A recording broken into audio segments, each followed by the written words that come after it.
heard someone calling my name repeatedly, but it was a voice I couldn't recognize. I opened my eyes and looked around. I was on a hospital bed, circled by nurses. Mr. Johnson? Mr. Johnson, you finally woke up. I can see that the effects of the drugs are wearing off, and you're finally getting better now. We just have some more tests to run, and we can discharge you tomorrow, said the nurse. The hospital smell was almost insufferable, and all the loud noises were making me confused and agitated. I couldn't remember how I ended up in the hospital. I couldn't remember anything, really.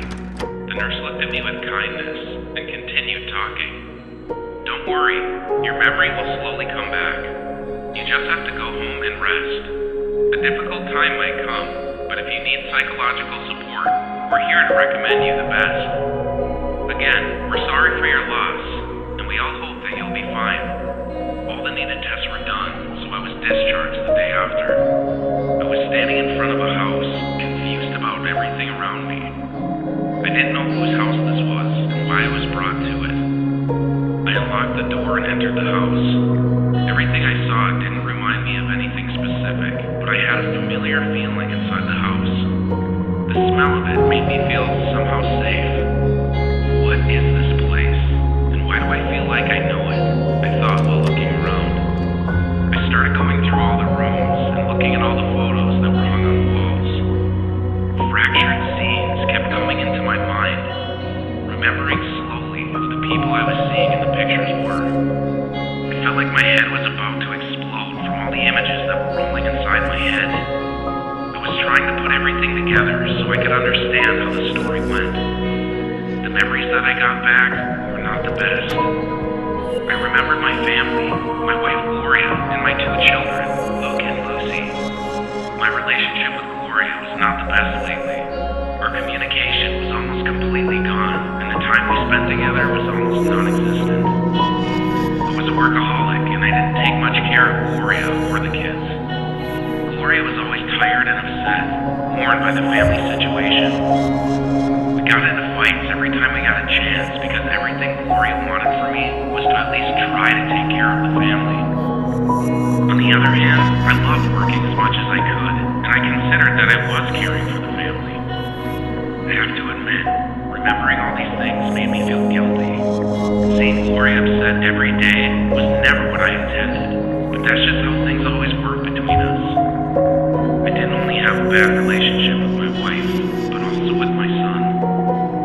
Luke was a teenager, and he loved going out late at night and locking himself in his room. Luke didn't really listen to us. He liked being a rebel and only doing what he wanted. The problem is that I didn't really try to fix the relationship with my son, Gloria being the only one that was taking care of Luke's education. I was always working, and when I wasn't, I never really got the necessary power to have that discussion with him. Luke was rarely with us because he was rarely home. He never ate with us or talked to us. When he was home, he was either playing video games or playing the guitar, but not leaving his room. I always put this behavior on the fact that he was a teenager, but now that I'm thinking about it, this was something that needed to be talked about. Lucy was the only one that everyone got along with very well, because she was still a very little child. Lucy was the kid that every parent wishes for. She rarely cries or complains about anything. Always happy and smiling, Lucy was the only one that made Gloria feel better. Her always cheerful giggles around the house made Gloria smile and forget about all the other things she didn't like. But where is everyone? I thought looking at a family photo. As I was looking through the kitchen, I saw a half-drained coffee cup, and I remembered that I left that there before we went on our family trip. We decided that we should go on a vacation together, a family trip to solve our problems. The trip was better than everyone expected, because the relaxation and free time made us all more calm and ready to talk about what was wrong. Gloria and I got to work through our relationship problems, understand each other better, and we promised to always take time to discuss what bothered us. The fact that Gloria saw all of us happy in one place made her feel the happiest she had ever been. I had never seen her smile so much. Even Luke and I started a beautiful friendship, spending time together and talking about things any father and son talk about. It was the first time I felt the father-son connection, and I regretted every second in which I didn't talk time of her life, playing with all kinds of different toys and always laughing. We were all happy to see her smile and have fun, and she made us feel good too, contaminating us with her positive energy. As I kept remembering things about the trip, I got a bad feeling. My heart started beating faster, and I felt my stomach turning, and different images started flowing through my mind. Unfortunately, our amazing trip took a bad turn on our way back home. I was driving, talking to Gloria, and the kids were sleeping in the back seat. The music was playing ambiently.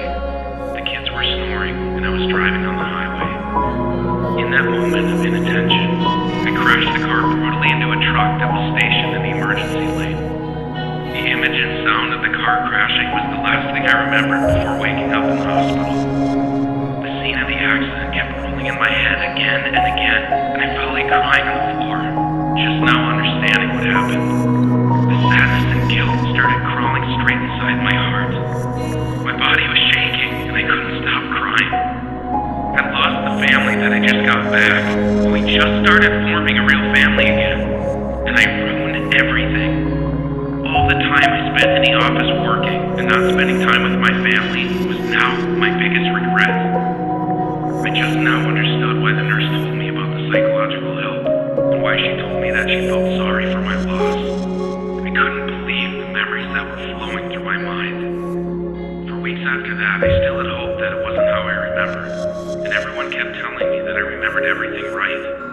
No matter how hard I tried, or how many times I visited a psychologist, depression still got me. Everyone was telling me that I should forgive myself, and that life goes on, but my thoughts were not even close to forgiveness. I wish I had never got my memory back, was the first thing I said every morning